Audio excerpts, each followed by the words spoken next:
Quel avenir pour la Libye? Doit-on croire au grand retour de Saïf el-Islam, le fils du dictateur lynché?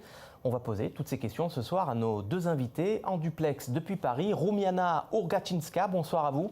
Vous êtes journaliste d'investigation, auteur de ce livre Pour la peau de Kadhafi, paru chez Fayard en 2013. Vous êtes l'une des très rares journalistes à avoir approché ces dernières années le maréchal Haftar, vous allez nous en parler. À vos côtés, Jalel Archaoui, chercheur doctorant, spécialiste du conflit libyen à l'Université Paris 8. Bonsoir à vous également, merci d'avoir accepté notre invitation. On vous retrouve tout de suite après. L'entrée en matière, elle est signée ce soir, Léonore Jory. Les drapeaux flottent par centaines sur la place des Martyrs. À Tripoli, des milliers de Libyens sont rassemblés. Ils célèbrent la chute, en 2011, du régime de Mouammar Kadhafi, une date qui marque la fin de 42 ans de dictature. Pourtant, le pays n'a pas le cœur à la fête. Depuis la révolution, il y a 7 ans, les violences et les divisions s'éternisent. Deux autorités rivales se disputent le pouvoir. D'un côté, Fayez el-Sarraj. Reconnu par la communauté internationale, il dirige un gouvernement d'union nationale à Tripoli. De l'autre, le général Khalifa Haftar. Appuyé par le Parlement élu à Tobrouk, il gouverne sur l'est du pays. Mais aucun des deux ne dispose de l'autorité nécessaire pour exercer son pouvoir sur l'ensemble du territoire. De nombreuses factions armées et groupes djihadistes profitent de cette instabilité et tentent également de s'imposer dans le paysage libyen. Et pour essayer de mettre un terme à ce chaos, l'Organisation des Nations Unies veut agir. Son objectif, organiser des élections législatives et présidentielles d'ici fin 2018. Mais dans les rues de Tripoli, on ne se fait pas d'illusions. Les élections sont un pas dans la bonne direction, elles sont nécessaires. Mais elles ne sont pas l'étape principale pour arriver à une solution. La première étape serait que les parties du conflit libyen se rassemblent autour de la table des négociations pour s'entendre sur leurs désaccords.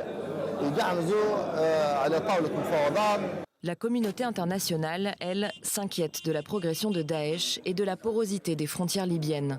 Et plusieurs fois déjà, l'ONU a tenté une médiation entre les différents rivaux.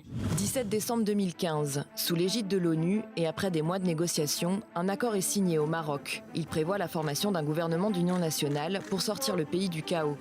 Fayez el-Sarraj est désigné Premier ministre. Sa légitimité semble cependant loin d'être acquise.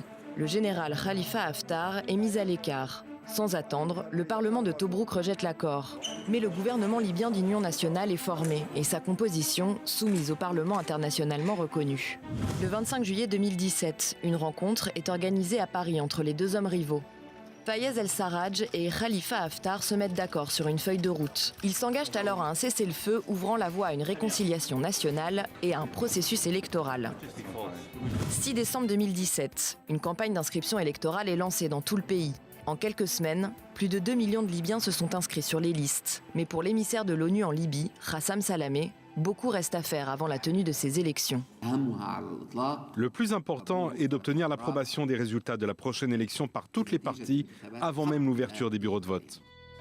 Autre priorité, pouvoir compter sur un gouvernement capable de réunifier les institutions et de stabiliser le pays. Mais Fayez el-Sarraj a du mal à asseoir son pouvoir face aux différentes milices à Tripoli. Quant au reste du pays, il continue à être profondément divisé. Plusieurs autres étapes restent à franchir. La rédaction d'une loi électorale agréée par l'ensemble des protagonistes et la tenue d'un référendum sur le projet de constitution. Mais le déroulement de ces élections reste tributaire de la situation sécuritaire du pays, qui constitue un défi fondamental de la Libye post-Kadhafi.